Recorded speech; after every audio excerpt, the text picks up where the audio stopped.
ನಮಸ್ಕಾರ. ನಾನು ಶೋಭಾ ರಾಣಿ ಅಂತ, ಆ, ಶ್ರೀ ಲಕ್ಷ್ಮೀ ಚಾರಿಟಬಲ್ ಟ್ರಸ್ಟ್ ನ ರಾಜ್ಯಾಧ್ಯಕ್ಷರು.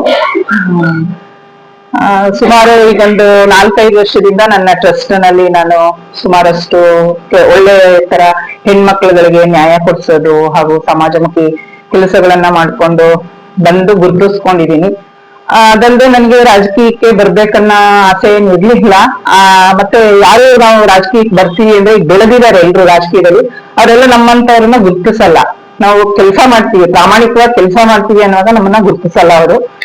ಅದರಲ್ಲಿ ಆಮ್ ಆದ್ಮಿ ಪಕ್ಷದವರು ಮಾಳವಿಕಾ ಮೇಡಮ್ ಅವರು, ಮೇಡಮ್ ಬನ್ನಿ ನೀವು ನಮ್ ಜೊತೆ ಸೇರಿ ಕೆಲಸ ಮಾಡಿ, ನೀವು ಆಲ್ರೆಡಿ ಇವಾಗ ಸಮಾಜಮುಖಿ ಕೆಲಸಗಳನ್ನ ಮಾಡ್ತಿದ್ದೀರಾ, ನಮ್ ಜೊತೆ ಸೇರ್ಕೊಳ್ಳಿ ಅಂತ ಆ ಪಕ್ಷದ ಸುಮಾರಷ್ಟು ಜನ, ಪಕ್ಷದ ಎಲ್ಲಾ ಕಾರ್ಯಕರ್ತರುಗಳಾಗ್ಬೋದು, ಅದರಲ್ಲಿ ರಾಜ್ಯಾಧ್ಯಕ್ಷರು ಮತ್ತೆ ಎಲ್ಲರೂ ಸುಮಾರಷ್ಟು ಜನ ಕೇಳಿದ್ರು ನನ್ಗೆ.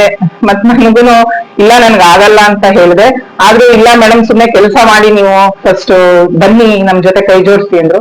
ಅವಾಗ ಹೌದಲ್ವಾ, ನಾನ್ ಮಾಡ್ತಾ ಇರೋ ಸಮಾಜಮುಖಿ ಕೆಲಸಗಳ ಜೊತೆಗೆ ಇದ್ರಲ್ಲೂ ಕೆಲವು ಒಳ್ಳೆ ಕೆಲಸಗಳನ್ನ ಮಾಡಿದ್ರೆ ಯಾಕೆ ನಾವು ಕೆಲವು ಜನಗಳಿಗೆ ನಾವು ಒಳ್ಳೆ ಕೆಲಸಗಳನ್ನ ಮಾಡಬಾರ್ದು ಅಂತ ನನ್ಗೂ ಸೇರ್ಕೋಬೇಕು ಅನ್ನಿಸ್ತು.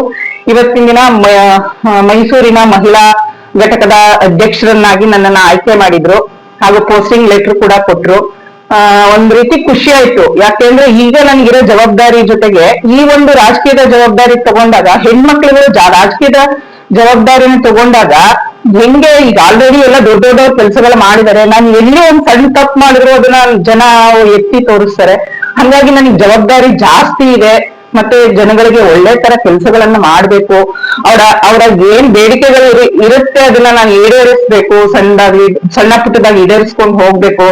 ಜನ ಹೇಗ್ ನನ್ನನ್ನು ಗುರುತಿಸ್ತಾರೋ ಏನೋ ಗೊತ್ತಿಲ್ಲ, ನನ್ನ ಕೈಲಾದಷ್ಟು ಮಟ್ಟಿಗೆ ಅವರ ಸಣ್ಣ ಪುಟ್ಟ ಬೇಡಿಕೆಗಳನ್ನ ನನ್ನ ಕೈಲಾದಷ್ಟು ಮಟ್ಟಿಗೆ ನಾನು ಜವಾಬ್ದಾರಿಯುತವಾಗಿ ಮಾಡ್ಬೇಕು ಅಂತ ನಿರ್ಧಾರನ ಕೈಗೊಂಡಿದ್ದೀನಿ. ಹಾಗಾಗಿ ನಿಮ್ಗೆ ಎಲ್ಲರಿಗೂ ನನ್ನ ಹೃತ್ಪೂರ್ವಕ ಧನ್ಯವಾದಗಳನ್ನ ಅರ್ಪಿಸ್ತಾ ಇದ್ದೀನಿ.